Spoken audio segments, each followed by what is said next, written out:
See, all good things nowadays must become trilogies, or double-parters depending on what version of the original you saw.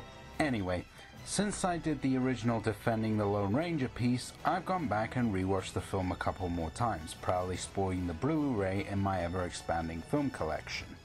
My opinion hasn't changed in the slightest.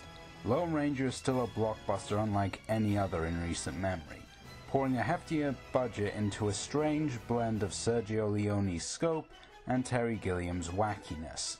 Regardless if you are among the many who reviled it, or the few who adored it, you cannot deny that Gore Verbinski and his team have created one of the most distinct, if not always tightly bound, blockbusters in recent memory. Anyway, also upon further viewing, as well as more mulling in my mind, I felt there was something more I wanted to discuss. Well, a few things, in fact. This won't be quite as beefy as last time, but hey, might as well give this the appropriate closure it deserves.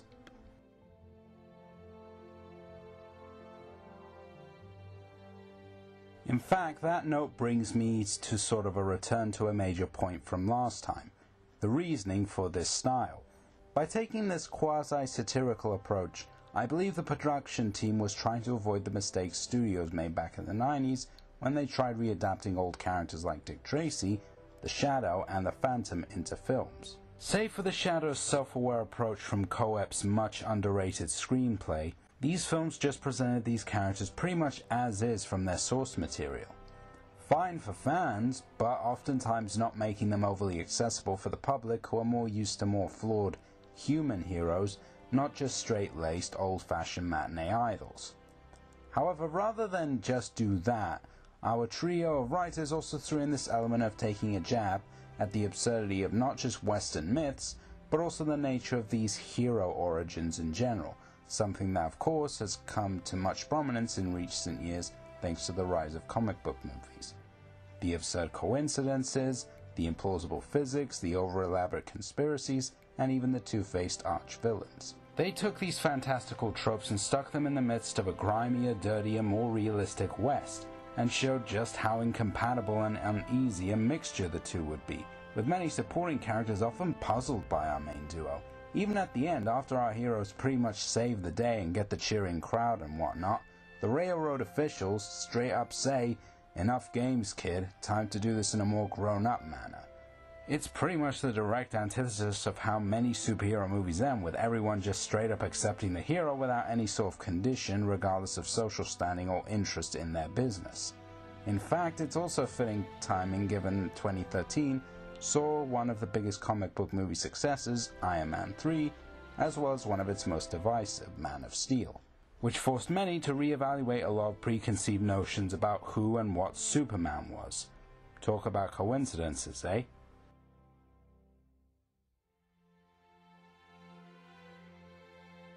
I ragged on the marketing last time, but that was more concerning just straight up getting people excited and knowing the film existed.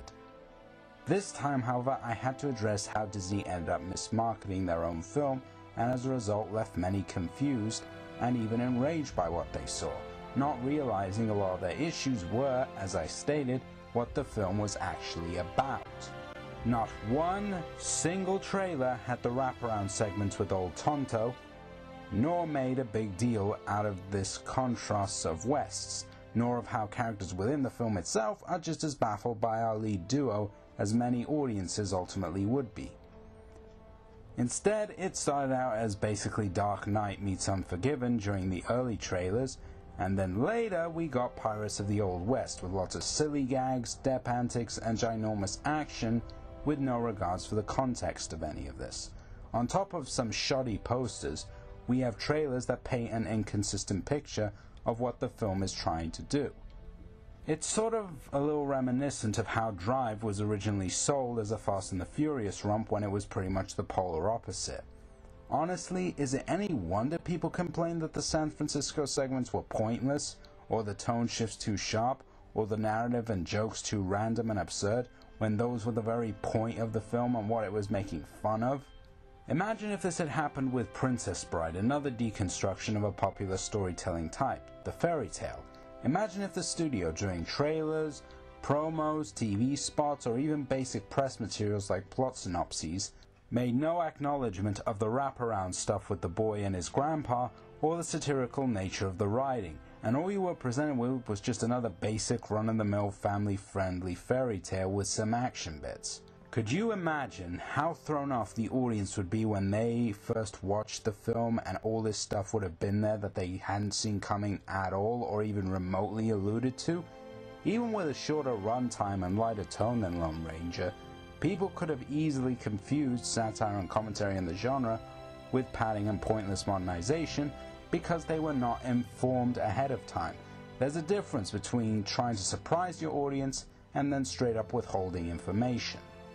Furthermore, not everyone who saw the movie would have read the original Bill Goldman book either, so that has to be accounted for. Do you see the Pandora's box that could have been opened with just a few wrong moves, and yet Disney did exactly that? What's more, with the split between Bruckheimer and the House of Mouse around this time, it's easy to read into this as nothing short of more of Hollywood's infamous backstabbing, where someone is shoved out into the cold when a new golden boy comes in, regardless of actual merit. As if you really need more nails for the coffin, they open the film on not only one of the busiest weekends in America, but also against a family animated romp, Despicable Me 2, with a large existing fan base and broad demographic potential. Because as we all know, that's how you ensure success for a film with a problematic production that's been well publicized, as well as a very hot topicy, though unwarranted, if you actually look at it in context, red flag, right?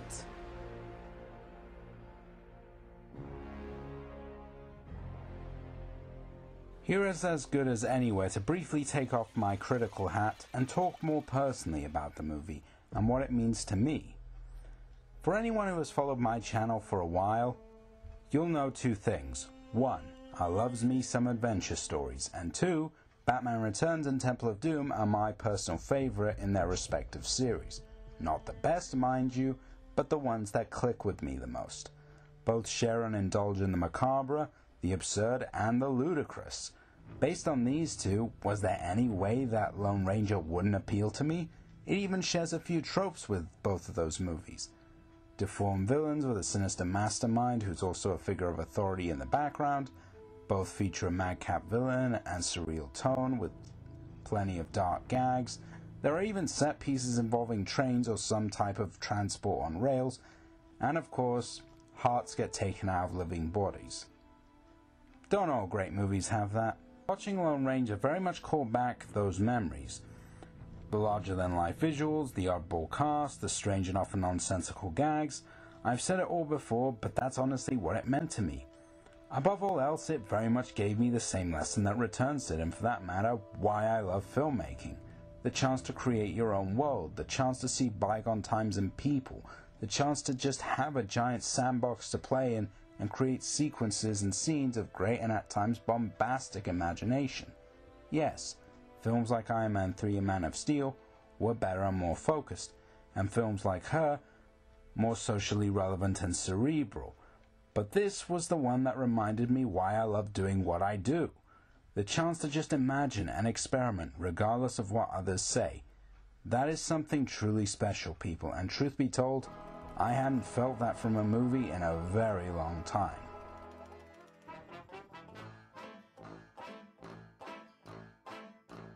Furthermore, with the passage of time, I have no doubt Lone Ranger will find its audience.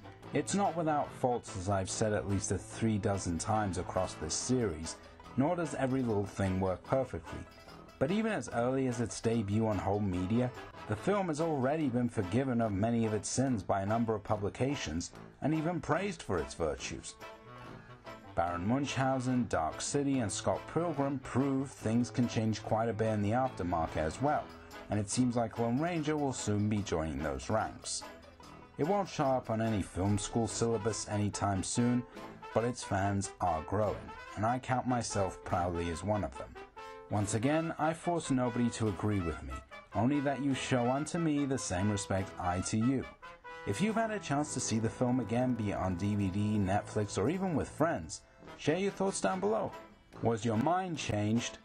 Or was that in fact your first exposure to the movie, and if so, what did you think? With that, Thank you all for following me on this expansive trek across one of recent cinema's great little quarries, and well, till next time.